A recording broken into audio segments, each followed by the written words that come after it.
Alrighty, y'all, I have a slightly different type of video for y'all today. I bought this blank from Maker Material Supply. Now, this is a G3 bayonet blade made by Aircorn. It's a German company. I think it's actually old German military stock, just unfinished bayonets. And I saw this on their website for like 10 bucks when I was buying some other steel and supplies. And I figured, heck, it'd be kind of a fun project to finish it out as a knife. Now, I'm not sure if I'm going to make it a true bayonet. It's definitely not going to be to spec, and it's not going to be a direct replica, but I think we can make it look pretty cool.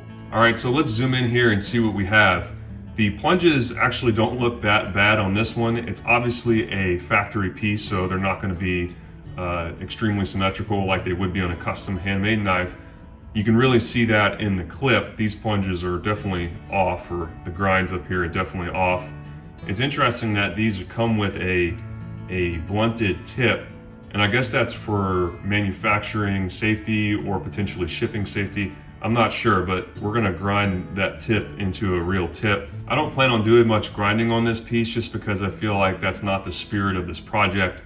This is really finishing out or restoring an old, maybe piece of history or old blank from military surplus. So I don't want to make a whole new knife. I just want to clean this one up.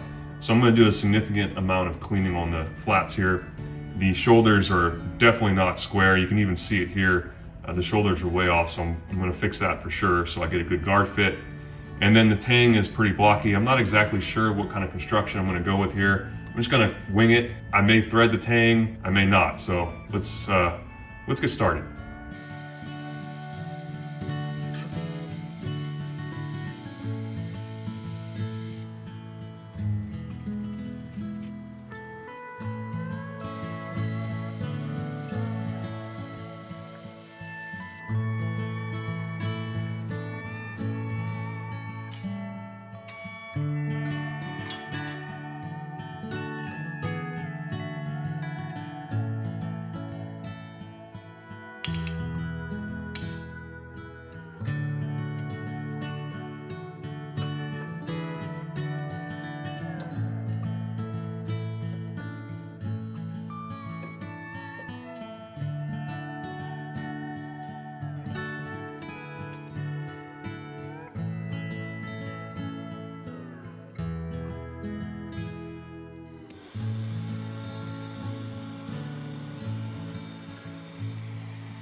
All right, well, I lied a little bit. I went ahead and lightly ground some around the tip here just because it was so off from the original grinding. And you got to think, you know, these were likely being produced maybe even during wartime, so people were just running them through the machine, and if you can put an edge on it and cut with it, it was good enough. And like I said, I didn't get it perfect, but I definitely kind of brought the tip back a little closer to the center. The clip area is still the worst, and I'm really not going to dive into trying to make this perfect, but I just wanted to say that yes, I did grind it a little bit. So we're going to get on the hand sanding now and get out the rest of this rust.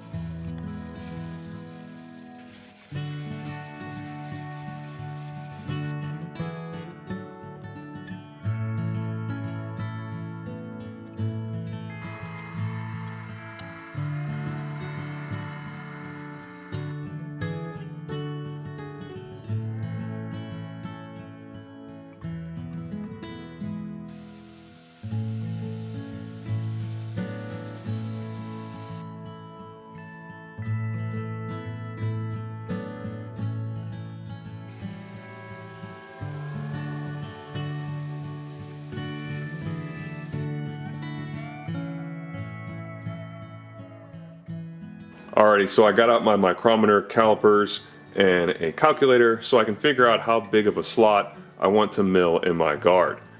I started off by measuring the height of the tang here, which came out to around 0.67 inches. Now there's a little bit of slack there because I will be able to file the top and bottom of the slot. So I made sure to come up the radius a little bit to make this measurement, just to give me a little wiggle room when I am fitting the guard. On the width of the guard slot, I measured the ricasso at the top and bottom with these micrometers and got 0.1778 inches at the smallest of the two measurements. I then took 0.010 of an inch off of that in order to give myself a little bit of material to remove and or hammer on so I have a perfect fit around this ricasso. It's obviously not perfectly parallel because my measurements weren't exactly the same. They were off by less than 1/1000th of an inch, but there is a little bit of a difference between the top and bottom of that ricasso, so I want to give myself some material to shape the guard over that ricasso. So by taking 0.010 of an inch off of it, I get 0.1678. I'm going to be using an 1/8 of an inch cutter, so I can take this 0.1678, subtract out an 1/8 of an inch, and that gives me around 42.8 thousandths left. I divide that by 2 and I take off an additional 21.5 thousandths per side of my slot, and that should give me a guard that is milled with a slot that is 0.010 of an inch under my 0.1778 measurement. So a little bit of math that goes into doing this, but by doing this it really reduces the amount of time that you'll spend fiddling around with your guard. So now I'm going to get over to the mill and put in the slot. Another side note here, I'm actually going to put the face of my guard down so that after I mill in my slot to the appropriate dimensions, I can take a bigger end mill and cut in a wider slot on the back of the guard, and this will just ensure that I have less material to actually fit when I'm fitting the guard onto the tank.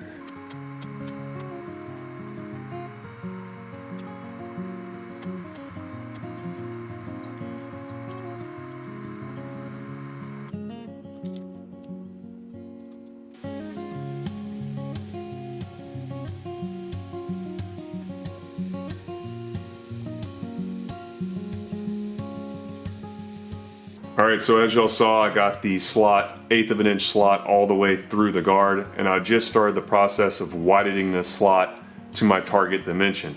You can see right now I've made it 0.004 of an inch on the y-axis, 4.5 thousandths. I also went 4.5 thousandths on the other side. So a tip that I got from Carl Anderson is to work both sides of the guard, one after the other, and ease up on your target. So in my case, if I remember right, my target was somewhere around 22 thousandths on each side. So I will slowly work up to that by taking off 1 or 2 thousandths on the top, 1 or 2 thousandths on the bottom, moving back and forth on my y-axis, and then making a full pass on the x-axis. So that's kind of the process here. I'm just going to keep doing that until I hit my target dimension.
All right, before we start talking about this guy, I'm just going to spray it down with some oil here. I like to do this at the end on all my high carbon or carbon steel knives just so they don't rust. I also like getting it on the wood. Does a pretty good job at conditioning, I guess, or I don't know, oiling up the wood. Looks good. I feel like it protects it a little bit from the elements or from storage. Just about everything in my safe ends up getting cleaned and oiled with Ballistol. I really like this stuff. So anyway, this is how our bayonet turned out. I think it looks pretty good. You know, I didn't go too far on the blade with modifications because I wanted this to be kind of a jumping off point for anyone who's looking to restore their own bayonet. They can get one from Maker Material Supply just like I did, and they can restore it. And it was a fun project. Now, I could have gone a little further here. I could have sanded out some of these deeper pits, could have put some fancy finish on the blade like a stone wash or a mustard patina.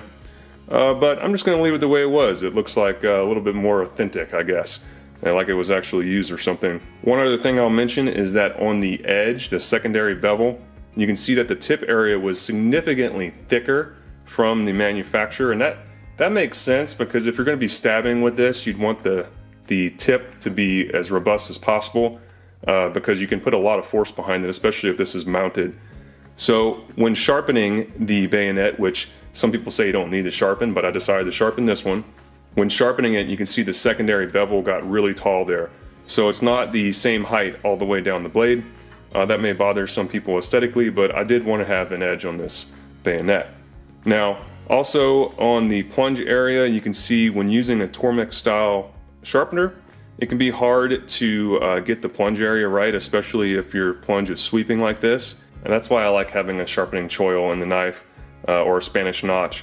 That helps out greatly with that issue right there. So anyway, the hole came out good. That was easy to do with the hole saw. The guard fit is pretty decent. I wouldn't say it's perfect, but it's pretty darn good. There's no caps, and that's always a plus. And what else can I say about this guy? Oh, the pommel, I probably would have, if I redid the pommel, I'd probably put an angle on it instead of having this 90 degree, but maybe in the next project. Also, I want to note that this is not to scale. If you try mounting this, it will not mount on what it was originally intended to mount on. And it's more so just for looks.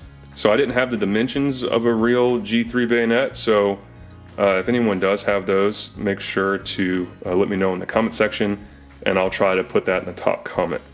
So yeah, I think I'm going to put this on eBay for like $5 or $10 as an auction, and if anyone wants it, you can go grab it there, because I really don't have much of a use for it, and I have plenty of knives, so I figure somebody out there may want to use this as a camp knife or something. So if y'all enjoyed this video, go ahead and hit that like button down below, consider subscribing to the channel, and I'll catch y'all on the flip side.